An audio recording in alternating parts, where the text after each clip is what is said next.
ለምንድነው ስለ በፊት ፍቅረኛ ማሰብ ማቆም ያቃተ? ከኤክስ ጋር ከተለያያችሁ እኮ ወራት ብሎም አመታት አልፎ ሊሆን ይችላል። ነገር ግን አሁንም ድረስ ስለሷ ማሰብን አላቆምክም። በጣም ከሚያስጠሉ ነገሮች መካከል አንዱ ይህ ነው። ሁሉ ነገር እንዳበቃለት ታውቃለህ፣ እንደማይሰራ ታውቃለህ። እናም አንተም ራስህ እሷን ትተህ ሌላ ሰው ጋር ሙቭ ማድረግ እንዳለበት ታውቃለህ። ከዛ ግን አይምሮ አንተ ሳትፈልግ እንኳን ተመልሶ ወደሷ ይሄዳል።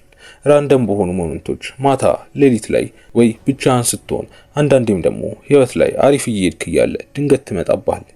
እናም ማሰብ ትጀምራለህ ለራስህ፣ ለምንድነው እስካሁን ስለሷ እያሰብኩ ያለሁት? አሁን ድረስ ወዳታለሁ ማለት ነው። ለምንድነው እሷ መርሳት ያቃተኝ ብለህ ታስባለህ። ነገር ግን ብዙ ሰው የማይነግርህ እውነት አለ። ከሷ ጋር ተጣብቀህ አልቀረህም። ይልቁንም አይምሮህ የሷን ነገር ፕሮሰስ ማድረጉን ስላላቆመ ነው። እዚህ ላይ ጠለቅ ብለን ከመግባታችን በፊት የሴቶች ድክመቶች የሚለውን መጽሐፌን ካላነበብክ አሁን ከታች ባለው ሊንክ ቴሌግራሜ ላይ ታገኘዋለህ። እንደምትጠቀምበት እርግጠኛ ነኝ። ስለዚህ ማወቅ ያለብህ ነገር አይምሮህ ያላለቁ ታሪኮችን እንደሚወድ ነው።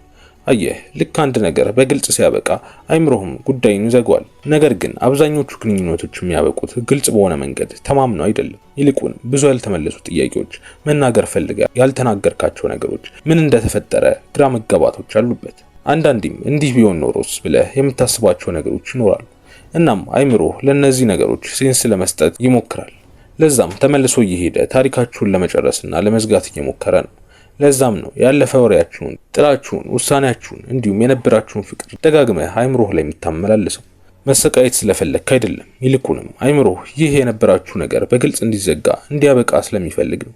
ሁለተኛው ነገር ደግሞ እያስታወስክ ያለው እውነታውን ሳይሆን ከላይ ከላይ ብቻ ነው። ይህ ነው ብዙ ወንዶችን የሚያታልለው ነገር። አይምሮህ በጣም መራጭ ነው። ሁሉንም ነገር አያሳየህም። ብዙ ጊዜ ጥሩ ነገሮችን ብቻ፣ ግንኙነታችሁን፣ ሳቃችሁን፣ ፍቅራችሁን ነው የሚያስታውስ።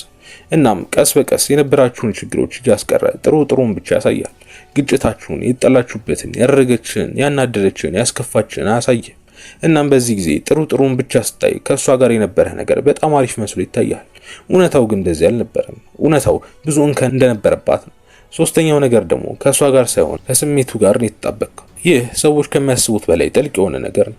አየህ፣ አንዳንዴ ስለሷ ራሱ እያሰብክ ላይሆን ይችላል። ይልቁንም እንዲሰማህ ስላደረገችው ስሜት እያሰብክ ነው። የሰጠችህ ትኩረት፣ አንተ ላይ የነበራት ፍላጎት፣ የሰጠችህ የመወደድና የመፈለግ ስሜት እሷ ጋር ስትሆን ስለገነባኸው ግንኙነት እያሰብክ ነው። እናም አሁን ግን የሁሉ ነገር የለም። አሁን ያለው ክፍተት ነው። እናም አይምሮ ይህንን ክፍተት ለመምላት ይሞክራል። እንዴት ካል ወደ እነዛ ስሜቶች ምንጭ በመሄድ ምንጯ ደግሞ እሷ እንደሆነች ነው የሚያውቀው። ምንም ላንተ ጥሩ ባትሆንም አይምሮህ ግን አሁንም እሷን ይላል። አራተኛው ነገር ደግሞ ማንነትህ ከነበራችሁ ሪሌሽንሺፕ ጋር ተጣብቋል። ልክ ከአንድ ሴት ጋር ጊዜ ስታሳልፍ የህይወትህ አንዱ አካል ትሆናለች።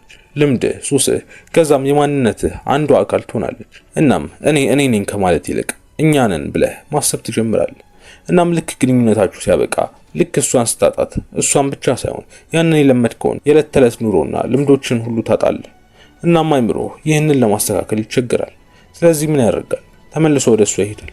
አምስተኛው ደግሞ እሷ ላይ ኢንቨስት ስታደርግ የነበረውን ነገር በሌላ አልተካሁ። አየህ፣ ጊዜህን፣ ኢነርጂህን፣ ትኩረትህን፣ ስሜትህን ሁሉ ትሰጣት ነበር። ከዛ ግን ልክ ግንኙነታችሁ ሲያበቃ ይህ ሁሉ ኢንቨስትመንት የሚሄድበት ያጣል። ከዛም ወደ ራስህ ይመለሳል። ከመጠን በላይ ማሰብ፣ ነገሮችን ማሰላሰል፣ ማስታወስ ይሆናል።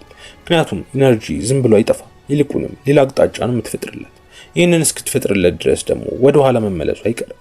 ወደ ስድስተኛው ስናልፍ ደግሞ ብዙ ሰዎችን ሰርፕራይዝ የሚያደርገው ይህ ነው። አየህ፣ ህመም ከእሷ ጋር እንድትጣበቅ ሊያደርግህ ይችላል። ጥሩ ስሜት ከሚሰጡ ነገሮች ላይ ብቻ ሳይሆን ከህመም ጋርም ልትጣበቅ ትችላለህ። አየህ፣ እሷን ማስታወሱ፣ መፈለጉ፣ ግራ መጋባቱ፣ የስሜት ግለቱ አንዳንዴ የምትጣበቅበት ነገር ሊሆን ይችላል።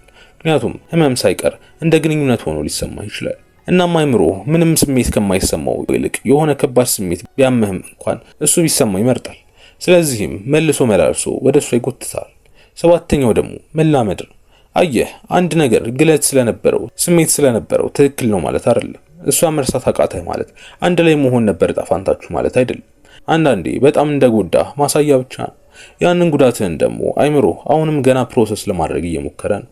ታዲያ አሁን ወደ ዋናውና አስፈላጊው ነገር ስንመጣ፣ እንዴት ነው ከዚህ ነገር መላቀቅ የምትችለው? እንዴት ነው ከእሷ ሀሳብ ተላቀህ ህይወትህን መቀጠል የምትችለው የሚለው ነው። ራስህን እሷን ለመርሳት ማስገደዱ የሚሆን ነገር አይደለም። ምክንያቱም ልርሳት ስትል ራሱ በዛው ታስታውሳታለህ። ወይ ደግሞ አንዳንዶቹ እንደሚያስቡት በተከታታይ በሆኑ ነገሮች ራስህን ቢዚ ማድረግ አይደለም። ይህ የሚያደርገው ህመሙን፣ ሐሳቡን ለበኋላ ማቆየት። ከዚህ መላቀቅ የምትችለው መጀመሪያ ምን እየተፈጠረ እንዳለ ስትረዳ ነው። ስለዚህ መጀመሪያ እነዚህ ሐሳቦች እንደሚመጡ ተቀበል። እነዚህን ሐሳቦች እዛው አፍኖ ለማስቀመጥ መሞከር ይበልጥ ጠንካራ እንዲሆኑ ያደርጋቸዋል። ስለዚህ እንዲመጡ ፍቀድላቸው፣ ግን ደግሞ ተከትላቸው አትሂድ። ይህ ነው ልዩነቱ። ሁለተኛው ደግሞ ለራስህ እውነታውን አስታውሰው። ልክ አይምሮ ሃይላይቱን ሊያሳየህ ሲሞክር፣ ልክ ጥሩ ነገሯን ብቻ ሲያመጣብህ፣ አንተ ደግሞ ሙሉ ሪሌሽንሺፓችሁን አስታውስ። መጥፎውንም ፓርት ማለት ነው። መጀመሪያውኑ ለምን እንዳበቃ፣ ለምን እንዳልሰራ፣ ለምን ነገሮች ልክ እንዳልሆኑ አስታውስ። በዚህ ጊዜ ሚሞሪውን ባላንስ ታደርገዋለህ ማለት ነው። ሶስተኛው ነገር ደግሞ ሆን ብለህ ክፍተቱን መሙላት፣ አዳዲስ ልምዶችን መገንባት፣ አዳዲስ ነገሮች ላይ ፎከስ ማድረግ። ምክንያቱም ባዶ የሆነ ቦታ ባለፈ ህይወትህ ነው የሚሞላው። ከዛ ደግሞ ኢነርጂህን መልሰህ መቀበል ነው። ለሷ ተሰጣት የነበረውን ለራስህ መስጠት ነው። ጊዜህን፣ ትኩረትህን፣ ጥረትህን ለራስህ አድርገው። ግብህን ለማሳካት፣ ለእድገትህ፣ ለህይወትህ አድርገው። ራስህ ላይ አትጨክን። ከዛ ደግሞ ያለፈውን ነገር በፍቅር አይን መመልከትህን አቁም። ናፈቀች ማለት ለአንተ የምትሆናት ማለት አይደለም። ያኔ ማታ ያደርግ ነበር፣ አሁን ግን አያደርግ። እና መስማት ያለብህ እውነት ቢኖር አንተ የምታስበውን ያህል እንደማትናፍቅህ። አዎ የነበራችሁን ነገር፣ ግንኙነታችሁ፣ ወይ ያን የነበረ ህይወት ወዘተ ሊናፍቅ ይችላል። እነዚህ ስሜቶች ግን ድጋሚ መፈጠር የሚችሉ ናቸው። ድጋሚ የምትፈጥራቸው ደግሞ ከሌላ ሴት ጋር ነው። ያውም ከዚህ የተሻለ ነው የሚሆነው። ምክንያቱም ኦልሬዲ ልምዱ አለ። እናም አላማው ያለፈውን መሰረዝ አይደለም፣ ይልቁንም ያለፈ ነገር ላይ መኖርህን ማቆም ነው። ስለዚህ ልክ አይምሮህ ሊመልስህ ሲሞክር አታገለው፣ አትደንግጥ። ለዚህም ብለህ ራስህ ላይ አትፍረድ፣ እንደ ትልቅ ነገር አትየው። ምክንያቱም ሐሳቦች ናቸው። እስካልፈቀድክላቸው ድረስ አንተን ሊቆጣጠሩ አይችሉም። ከዛ ይልቅ ግን ሐሳብህን ተረዳው። ምን እየተፈጠረ እንደሆነ ለማስተዋል ሞክር። ፓተርኑን ተረዳው። መቼ ይህ ስሜት ይበልጥ እንደሚሰማህ ለማስተዋል ሞክር። ብቻህን ስትሆን ከሆነ ሶሻል ላይፍ ላይ ትኩረት አድርግ። ወይ ሲደብርህ ከሆነ ደግሞ የሆነ የሚያስደስትህን ነገር ማድረግ ጀምር። ያኔ አይምሮህ ያንን ሐሳብ በሌላ መተካት ይጀምራል። ቀስ ብለህ ሳትታገል ፎከስህን ከፊት ወዳለው ህይወትህ ሽፍት አድርገው።